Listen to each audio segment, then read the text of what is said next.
Hey guys, Jordan Bellinger here. Let's start talking Wi-Fi first in a smart home. Wi-Fi is the foundation of a solid smart home, and that's where you need to start. It's not really fun, but you're gonna get better coverage, you're gonna get better speeds, and there's a few options to do that. We're gonna go through the very beginner, basic, cheapest option that starts about 80 bucks, and then we're gonna go up and talk about the system I run that is unlimitedly expandable. It runs cameras and it runs tons and tons of devices on my network with zero issues. And when there is an issue, it's accessible on my phone from anywhere in the world to troubleshoot. Pretty cool deal. So let's start with the first option. The first option is what's called a repeater. I don't like them. I don't think they're a good. They used to be good. They used to make sense, but the technology has grown so much, don't buy a repeater. But if you want a repeater, they're about 80 bucks. And what it does is it bounces your signal from your original spot to the rest of the house or a little bit further. The problem with those is it's going to slow down your original network and it's going to create a new network, which complicates your devices a little bit, your phones, your laptops. And the signal coming from that new repeater device isn't going to be as fast. So it just isn't a great way to set up a Wi-Fi network, especially if you're building a smart home. Don't use that. But if you have one dead spot in your home and that you just need a little bit more signal out there and it's a slow device, it's not a device that needs a bunch of data like a phone or a laptop or a TV, and it's like a Ring doorbell or something, you're probably okay doing it this way. But most of the time, don't use a repeater. Option number 2 is going to be what's called mesh Wi-Fi. This is kind of cool. To most people, it looks like a repeater, but it's not. It's a mesh Wi-Fi. So a repeater is a dumb device. It is a device that has no knowledge, no smarts in it that tells your devices like a phone how to operate on the Wi-Fi network. A mesh Wi-Fi tells the devices how to operate on the Wi-Fi network, and it adjusts and all this stuff on the fly, which is a really, really good thing. It makes your system faster and more reliable. So as a repeater, it's probably gonna make things a little bit worse, but it'll go a little bit further out. A mesh system will make it faster, more reliable, and it will go further out. They're a little more expensive though. A mesh system will cost you anywhere from like 150 bucks for a simple 2 unit to probably at $300 or $400, depending on what you get. There's wide varieties of things. There's a couple options, maybe 3 options that I really like. I'll link them below. One is the Nest Google and Nest, or Google bought Nest. And so now there's a Google Wi-Fi and a Nest Wi-Fi. The Nest is the most updated. It's a Wi-Fi mesh system. It's solid. It actually has speakers built into the little things that you put around the house, which I'll explain in a minute. And then there's a Unify product, or a Ubiquity product that is, there's 2 products there that are also really solid as well at different price points. So what a mesh does is it has one box, which I'm just gonna grab objects to explain. We're gonna use this remote, which by the way is my light remote. But we're gonna use this remote as your original router. So we're gonna put it there. That's the router in your house installed by your internet service provider, AT&T, cable, whatever, right? That's installed by them. That's where your internet is currently coming from. Now I need to grab other objects. We're gonna grab some dice. So the dice here are going to be the new piece of the system, the mesh Wi-Fi system. And what we're gonna do is we're gonna take these and we're gonna add them to the current system you have. So the first box is going to be right next to your router. It is literally right next to it. You plug it into the wall for power and you plug it right into your router, which is gonna have an empty Ethernet plug. You just plug it in there. That's your first device. That's gonna start broadcasting Wi-Fi. Then a lot of these kits come with either 2 items or 3 items for that Wi-Fi mesh network. So now, got the box there. Then we're gonna take another one of these and we're gonna put it throughout the house. There's one. All you have to do is plug it in the wall like a lamp. It doesn't take any kind of wiring. Plug it in there, plug it in just like a lamp in the wall, you're set. We're gonna take the other one. This is a 3-unit setup. This is similar to like the Google Nest, or the one of the Ubiquity devices have 3, the other one has 2. Here, boom. So now your coverage is meshed throughout. The cool thing about this is it's the same network. So your device, let's say your network is called Home, or Jordan's Home. So I'm gonna connect to Wi-Fi here, Jordan's home. It's still Jordan's home, it's still Jordan's home.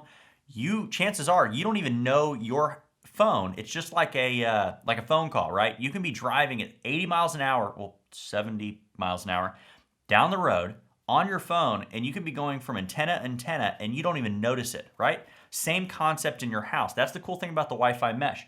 So you're here, here, here, you get good coverage, but your phone and you don't even notice that it's changing. That's what these do.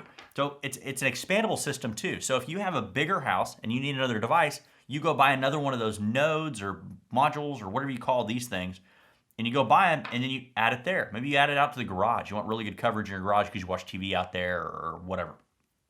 Get better coverage. It's expandable. It's only expandable to a point, because if I want to plug something into these, you're limited by what you can plug in and how many things you can plug in. And if you do a ton of these, it will start to slow down because it's limited. But this, you can cover a 3, 4, 5,000 square foot house with this without a problem. And most of the time, I'm guessing 90% of you would be okay with a Wi-Fi mesh system. These systems, anyway, these go from about $150 to about $400, which are the ones that I really like. They're solid systems. They're easy to set up. So that is the mesh Wi-Fi. That is the second option, and really, in my opinion, that's the first option you should do. And you might, if you have a smaller place, you might be completely okay with just adding 1 or 2 of these devices. There's a device for $150. Boom, boom, done. And it'll cover the majority of, modestly sized houses. So that is the mesh system. The next one I'm going to talk about is kind of an in-between between a mesh and the system that I have, which is an enterprise level network, which I built basically. And it's easier than you think it is. So what in between is what's called, so imagine these little things from the mesh. They're kind of an antenna. But now we're going to talk about a wireless access point. And a wireless access point, or a WAP, or a WAP, people call them all sorts of things. What it is it's a wireless antenna that's where your internet's coming from. So just like this has an antenna, but the difference thing, and remember, this is the router you already have. It has an antenna in it. The difference in this is you can put it wherever you want, and it's an antenna wherever you want it to be. So I can put it way over here if I want to. The downside is, I wonder if you can see that, way over here, the downside about this is that you have to run a wire from your network box to this wireless access point. It really is the way to go, but it takes a little bit more work. If you know what you're doing, it's not super hard. If you don't, hire a professional to wire that for you. Now, connecting this stuff's super simple. You just need the wire there. A lot of times these are mounted in the ceiling, and because you get better signal, and they look like a smoke detector. They're anywhere from like this size, which is what I like. I like the ones that are called Nano HD. I'll link these and I'll explain them later. To some really big, wicked size, huge ones that you really don't need. Now you have a wireless access point, and the cool thing about this is you can add this. These are $80 to $150. You can add it to what your current unit is. You can program it so your new Wi-Fi is there. You can put it, let's say this is your house, you can put it in the center of your house for the antenna, because the problem is a lot of times these are in a closet or utility room at one side of the house. Then you have a hard time getting internet on the other side. But if you just move that box, which it's hard to do because you have to move all the wiring, to the center of the house, it makes it easier for that connectivity to work really well. Here, you put your antenna here, you run a wire, boom, done. Also, this antenna is going to be a whole lot better than the antennas built into here that are provided by your internet service provider. So I really like this option as well. Now, I haven't personally used the mesh, and I haven't used a repeater in a long, long time. But this, in my opinion, is the way to go, because this will improve your Wi-Fi immediately. You have a little bit of wiring to do, and it is expandable, because I can add this that you added to your current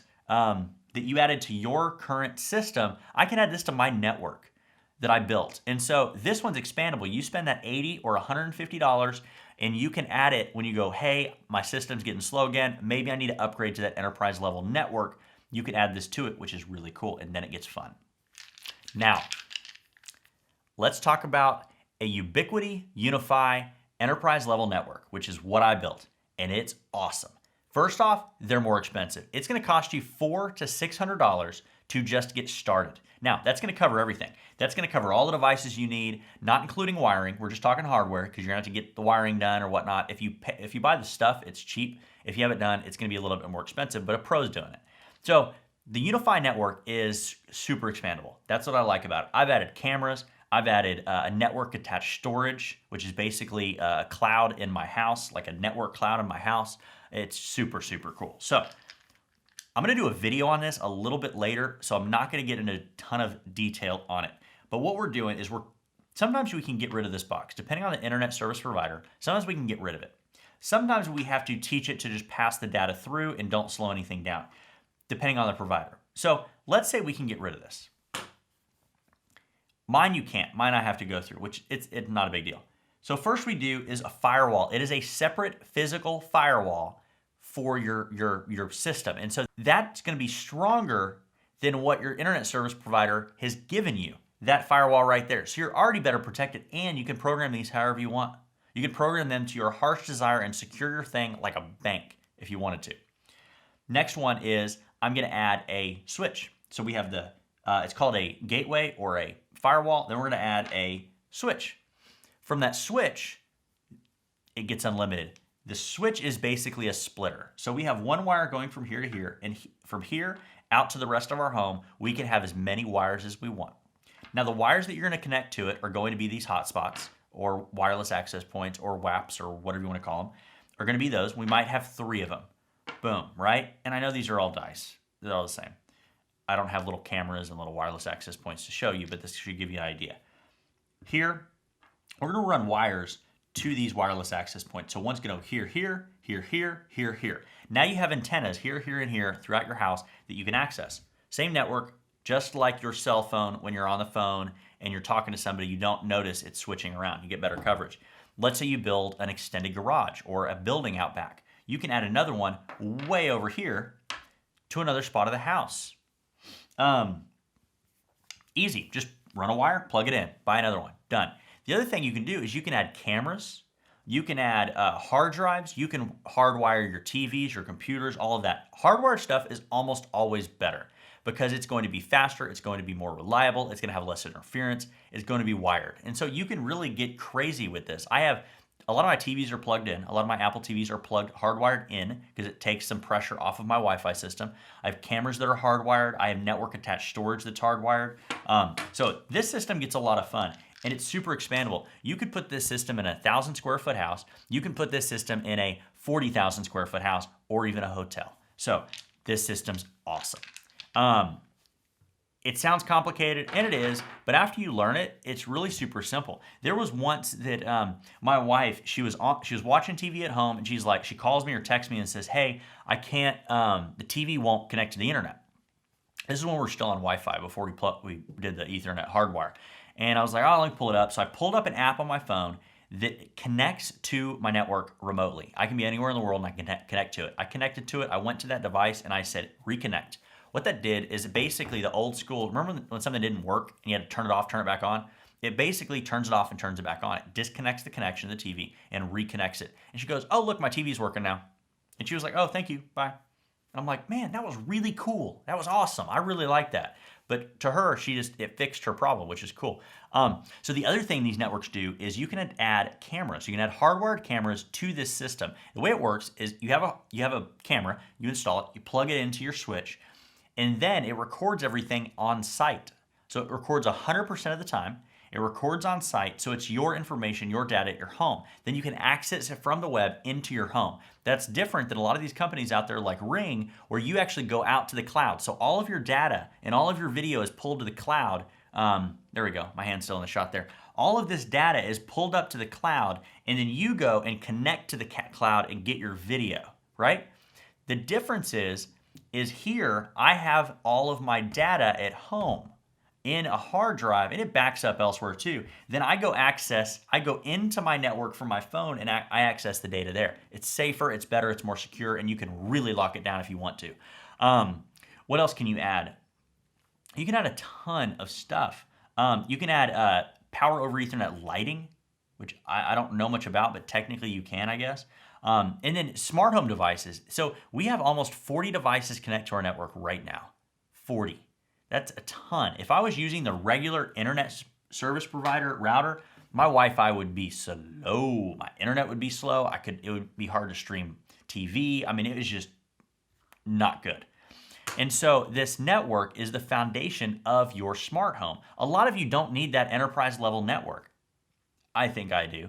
But a lot of you don't. A lot of you will be perfectly happy with the mesh setup. But I like the enterprise level because it allows you to add one device and start to expand it little by little all the way up to whatever you want to do. And you can bring this hardware into your next house. So it's not like you're building it into your house and it stays. Now, when it comes to the legal side of things, you want to make sure you're excluding things from the house that are attached. That's more of a real estate thing, but you can take these things with you. You can take the Wi-Fi hotspots with you. You can take all the hardware with you. And so it's just a sweet, sweet thing to do.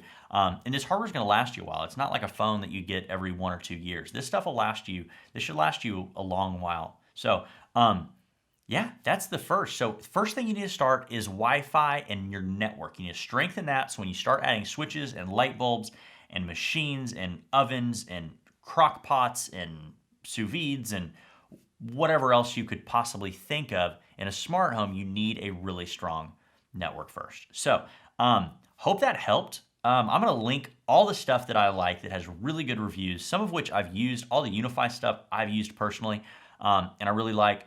The other stuff I've reviewed extensively. I haven't used them personally. If you're near me and you're seeing this video and we know each other decently well and you want to install something like this, let me know. What I can do is I want to do videos for each level of these. I don't want to do the repeater because I don't think the repeater is a good option for anyone. But if you're looking at adding a mesh or you're looking at adding a network, let me know. I'd love to come over and kind of help you build that and do a video. So you have to be okay with me videoing your house and videoing the setup, but I'd like to help you set up that network, because that's going to allow me to do videos and show people this is how easy it is and this is how you set this stuff up. So that's basically it. I love the smart home features. A couple of things about it. My wife never comes home to a dark house, ever. Day 1, we moved into this house, I set it up. Day 2, if she came home and it was dark, the lights of our house turn on. Not all of them, but a lot of them. Our coach lights in front of the house are set to sunset and sunrise. When the sun sets, my front of house lights go on. When the sun comes up, my front of house lights, goes off. That's cool. What else? Our Christmas trees during the holidays, they're automated. They turn on and off as we want them to, whether it's by voice command, by our phones, or even by just the time of day. So yeah, it's a super, super cool, cool thing. So I could keep going on and on and on, but I'll just make more videos. Let me know what you want to see most. I'm going to go into some more detail about how to set up each of these. But for now, that kind of gives you an idea of what you should look at and what you should buy. If you have questions or comment down below. The Amazon links that I have on there are affiliate links. So if you do buy something, it'll cost you the same, but I'll get a little bit for it for recommending those items. Yeah, and I guess that's it. So I'm Jordan Bellinger, and good luck on your smart home. If you have any questions, let me know. Love to see what you put together.